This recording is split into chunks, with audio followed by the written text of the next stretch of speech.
ይህ መልእክት የሚተላለፈው ከአራተኛ ማህበረሰብ ነው።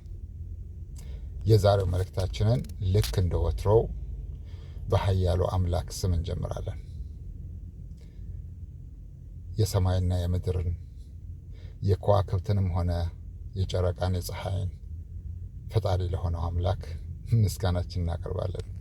ያ ባሪያዎቹ በለመኑት ጊዜ ልመናቸውን ሰምቶ ለሚመልሰው ለሆነው አምላክ ምስጋናችን እናቀርባለን።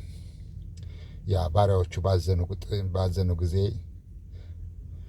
ባነቡ ጊዜ፣ ሐዘን በተሰማቸው ጊዜ፣ በተሰቃዩ ጊዜ አይቶ መልስ የሚሰጠው በሆነው አምላክ ስም እንጀምራለን የዛሬውን መልእክታችንን። ለዚህ ለነገሮች ሁሉ ባለቤት ለሆነው አምላክ ምስክር ለማይሻው ፍርዱ ለማይጓደል አምላክ ምስጋናችን እናቀርባለን። የዛሬው መልእክታችን እንደዚህ በማለት እንጀምራለን። መቼስ ምን ይደረጋል፣ አዘለም አቀፈም ያው ተሸከመ ነው ይላል። አዘለም አቀፈም ያው ተሸከመ ነው ይላል። ያ ማለት doesn't matter which way you do it, as long you do it, it means it's just done.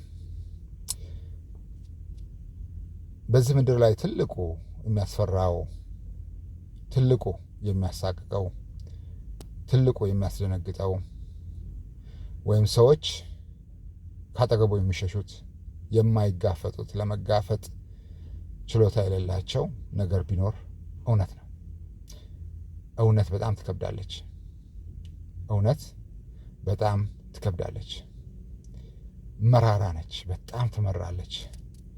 ግን ትዕግስት ላደረገ ለተቀበላት ፍሬዋ በጣም ጣፋጭ ነው። ፍሬዋ ጣፋጭ ነው። እንግዲህ የኛ የአራት ኃይላ ነገር ሁሌም ቢሆን መናገር ነው። even if it is the most painful thing, it is true, but we just have to let you know. That's all what we do. ከዛ በኋላ የሚሆነውን ነገር እንግዲህ አድማጮቻችን ይመሰክራሉ አምላክ በምን አይነት መንገድ እንደሚበቀል። በቀሉም አሳማሚና አስደንጋጭ፣ ማንም ሰው ተጠያቂ በማይሆንበት፣ ቢያንስ ከውጭ ማለት ነው መጠቋቆም ቢኖር እንኳን ምንድን ነው የሚባለው እርስ በርስ በሆነው መንገድ you don't have to blame anybody። በዛ መልኩ አምላክ ይበቀላል። በቀሉ በጣም ከባድ ነው፣ አሳማሚ ነው። That's why we always said the truth is more painful than the reality. The most dangerous thing, people, they are afraid, they run away, they can't face, they don't have integrity, they don't have courage to face it, is the truth. The reason it is painful. It is painful. So today ዛሬው መልእክታችን ምንድን ነው? ለኃያሉ አምላክ ምስጋና ይገባውና እንግዲህ በተለያየ መንገድ ሁሌም ቢሆን እኛ ለማሳወቅ እንሞክራለን። የኛ ስራ ማሳወቅ ብቻ ነው፣ መናገር ብቻ ነው። as long as you do it one way or another, we always let you know that something come or follow up. That means one way or another you have to pay the price.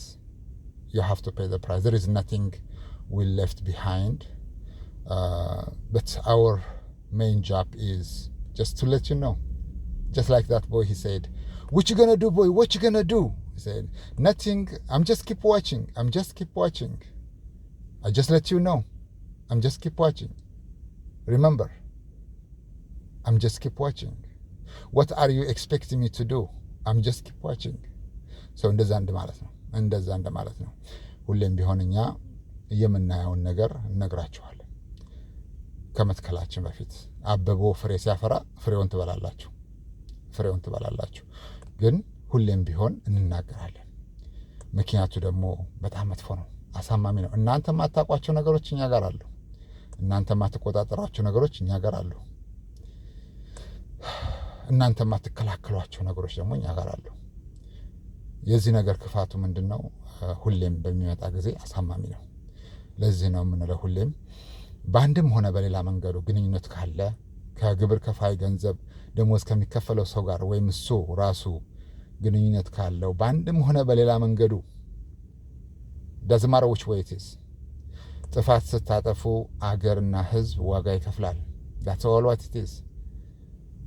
የዚህ ነገር ምናልባት ያልገባችሁ ሰዎች ካላችሁ if you do any kind of wrong or mistake or crime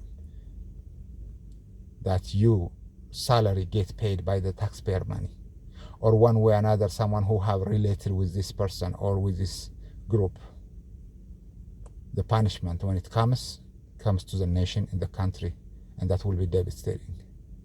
It's just a lesson will remain, will remember. This is just short term of punishment, not long term of punishment. Now don't do bad things just because you can. Don't do bad things just because you can. There is a price would be paid and you can't defend yourself. To be honest, you can't defend yourself. የዛሬው መልእክታችን ይሄን ይመስላል። እናመሰግናለን። Always the truth is painful.